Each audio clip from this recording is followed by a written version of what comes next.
आज हम the cell unit of life पढ़ते हैं। इसमें सारे पॉइंट्स जितने भी होंगे वो सारे एनसीईआरटी के होंगे। सबसे पहला पॉइंट आता है हमारा कि cell is the fundamental and structural functional unit of all living organisms. जितने भी लिविंग ऑर्गेनिजम्स होते हैं हमारे, उनकी जो स्ट्रक्चरल एंड फंक्शनल यूनिट होती है वो हमारी सेल होती है।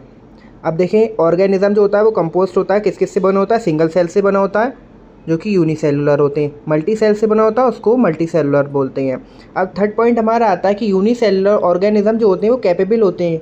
किसके कैपेबल होते हैं? इंडिपेंडेंट एग्जिस्टेंस, यानी किसी के ऊपर डिपेंड नहीं होते, इंडिपेंडेंट एग्जिस्टेंस होता है उनका, और इसेंशियल फंक्शन होता है लाइफ में उनका।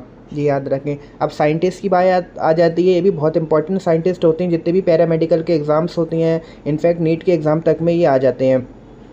अब रॉबर्ट हुक ने क्या डिस्कवर किया था? फर्स्ट सेल डिस्कवर किया था, लेकिन इसमें ये बात याद रखें कि उन्होंने डेड सेल डिस्कवर किया था। अब एंटनी वॉन ल्यूवेनहॉक जो थे उन्होंने फर्स्ट लाइफ सेल डिस्कवर किया था। अब इसमें डिफरेंस भी आ सकता है कि रॉबर्ट हुक ने क्या किया था, एंटनी वॉन ल्यूवेनहॉक ने क्या किया था। तो याद रखें कि रॉबर्ट हुक ने डिस्कवर किया था फर्स्ट सेल, लेकिन वो डेड था। लेकिन एंटनी वॉन ल्यूवेनहॉक ने भी फर्स्ट सेल को डिस्कवर किया था, लेकिन वो लाइफ सेल था।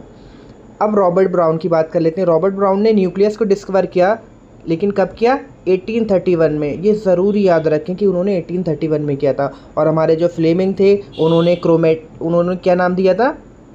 क्रोमेटिन नाम दिया था। सेल थ्योरी की बात कर लेते हैं। सेल थ्योरी में दो साइंटिस्ट आते हैं हमारे, मैथियस लीडन आता है हमारा और थियोडोर स्वान आता है हमारा। और रोडोल्फ वर्चो ने क्या कहा था? ओमनी सेलुला और ई सेलुला। ओमनी सेलुला, ई सेलुला कहा था इन्होंने 1855 में, यानी जिसका मतलब होता है कि सारे लिविंग बींग्स जो होती हैं उनका प्री एग्जिस्टेंस होता है। एंड सिंगर एंड निकोलसन की बात कर लेते हैं। उन्होंने फ्लूइड मोज़ाक मॉडल दिया था, 1972 में दिया था। ठीक है। कैमिलो गोल्गी ने गोल्गी बॉडीज दी थी जो कि हमारे 1891 में दी थी। और हमारे जॉर्ज पैलेट जो थे उन्होंने राइबोसोम्स को डिस्कवर किया था 1953 में। ठीक है, हमारे देखें सारे साइंटिस्ट सब कवर हो गए। अब हमें इधर उधर साइंटिस्ट को नहीं देखना। न्यूक्लियर मेम्ब्रेन की बात कर लेते हैं। न्यूक्लियर मेम्ब्रेन जिसमें एब्सेंट होगी वो प्रोकार्योटिक सेल्स होंगे, और जिनमें प्रेजेंट होगी वो हमारे यूकार्योटिक सेल्स होंगे। साइटोप्लाज्म की बात कर लेते हैं। साइटोप्लाज्म होता है मेन एरिना होता है सेलुलर एक्टिविटीज़ का। जितनी भी सेलुलर एक्टिविटीज़ होती हैं उसमें साइटोप्लाज्म इन्वॉल्व होता ही होता है। मेम्ब्रेन बाउंड ऑर्गेनेल्स जो होती हैं वो प्रेजेंट होती हैं हमारे यूकारियोट्स में। देखिए ये हाईलाइट भी हो चुका है, इसको रफ कर देते हैं, यूकारियोट्स में। But non membrane bound organelles जो होती है वो दोनों में होते हैं, प्रोकारियोट्स में भी होते हैं, यूकारियोट्स में भी होते हैं। और इसका एग्जाम्पल भी हमें दे रखा है जो कि बहुत इंपॉर्टेंट है। क्या है हमारा? राइबोसोम। क्या है हमारा? राइबोसोम्स है, राइबोसोम्स। ठीक है ना, ये हम राइबोसोम्स तक हमने कवर कर लिया है। अब स्मॉल सेल्स की बात कर लेते हैं। अब सेल्स की बात कर लेते हैं, कौन सा लार्जेस्ट होता है, कौन सा लॉन्गेस्ट होता है, कौन सा स्मॉलेस्ट होता है। यही बेसिक क्वेश्चन है जो पैरामेडिकल्स में पूछे जाते हैं, चाहे वो आपका एएफएमसी नर्सिंग हो या नहीं आपका सीनेट हो, कोई भी एग्ज़ाम्स हो। स्मॉल सेल्स की बात कर लेते हैं तो हमारा माइकोप्लाज्मा होता है। इस पेज को ऊपर कर देते हैं हम ताकि आपको कोई भी प्रॉब्लम ना हो, अच्छे से दिखाई दे। स्मॉलर सेल जो होते हैं हमारे वो माइकोप्लाज्मा होते हैं। और जो हमारा लार्जर सेल्स होता है वो ऑस्ट्रिच एग होता है। एग ऑफ एन ऑस्ट्रिच कह लो या ऑस्ट्रिच एग कह लो। और लॉन्गर सेल जो होता है वो नर्व सेल होता है, जो कि आप आगे नर्वस सिस्टम में भी पढ़ेंगे। अब इनके साइज़ की बात कर लेते हैं। ये देखिए कितना यहाँ एक ही जगह पे दे दिया है सब। माइकोप्लाज्मा जो है वो 0.3 माइक्रोमीटर का होता है। माइकोप्लाज्मा 0.3 माइक्रोमीटर का होता है। बैक्टीरिया जो होता है 3 से 5 माइक्रोमीटर का होता है। 3 से 5 माइक्रोमीटर का होता है। आरबीसीज जो होता है हमारा 7 माइक्रोमीटर का होता है। ठीक है। टाइपिकल यूकार्योटिक सेल्स जो होते हैं हमारे वो 10 से 20 माइक्रोमीटर के होते हैं। और हमारे टाइपिकल बैक्टीरिया की बात कर लेंगे वो 1 से 2 माइक्रोमीटर के होते हैं। बहुत ज़्यादा इंपॉर्टेंट है इसमें टाइपिकल बैक्टीरिया और बैक्टीरिया में बच्चे ज़्यादातर कंफ्यूज हो जाते हैं। वायरसेस की बात कर लेते हैं हम, 0.02 से लेके 0.2 माइक्रोमीटर भी होता है। अब प्रोकार्योटिक सेल्स की बात कर लेते हैं।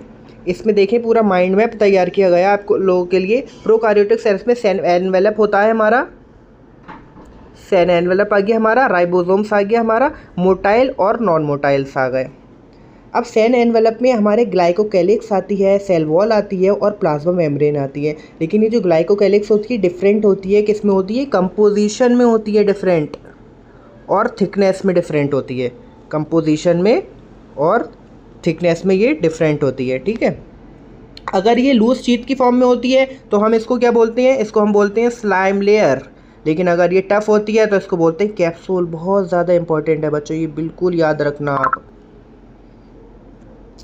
अब सेल वॉल आता है फिर हमारा प्लाज्मा मेम्ब्रेन आती है। अब प्लाज्मा मेम्ब्रेन की भी कुछ अपनी मॉडिफिकेशंस होती हैं, जिस मॉडिफिकेशंस को मीजोसोम्स कहते हैं। और ये किसकी फॉर्म्स में होती हैं, इसकी 3 फॉर्म होती हैं, याद रखें। वेसिकल होती है इसकी फॉर्म, ये हमारी वेसिकल आ गई, ट्यूबूल होती है और लैमेला होती है, यानी कि VTL।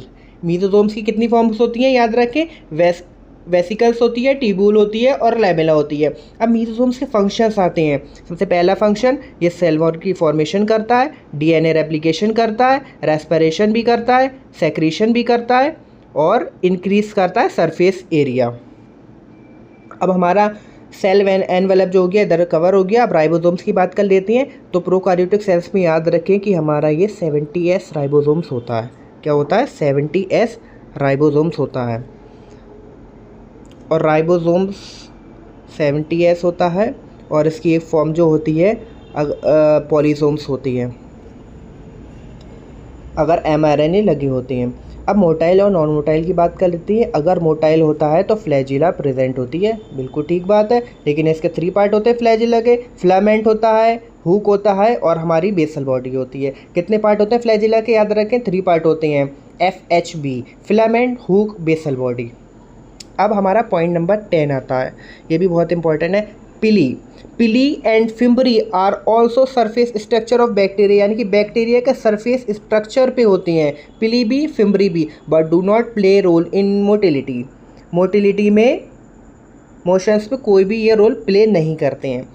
अब पिली जो होती है वो इलोंगेटेड होती है, ट्यूबुलर होती है, ठीक है, इलोंगेटेड होती है, ट्यूबुलर होती है। और जो हमारी पिली जो होती है वो किससे बनी होती है, made up of special protein. ये भी याद रखें, क्वेश्चन आ सकता है कि पिलाई is made up of which component. तो आप याद रखें कि ये पिली जो होती है हमारी स्पेशल प्रोटीन से बनी होती है। आज का हम टॉपिक यहीं पर कंप्लीट करते हैं। नेक्स्ट वीडियो में हम आगे का कंटिन्यू करेंगे। प्रोकार्योटिक सेल्स हमने पढ़ लिया है, यूकार्योटिक सेल्स हम आगे पढ़ेंगे। चैनल को जिन लोगों ने सब्सक्राइब नहीं किया है तो आप लोग सब्सक्राइब करें, आपको सारे लेक्चर्स यहाँ पे मिलेंगे और हम आगे इधर टेस्ट सीरीज़ भी आपको प्रोवाइड कराई जाएगी आपको। Thank you.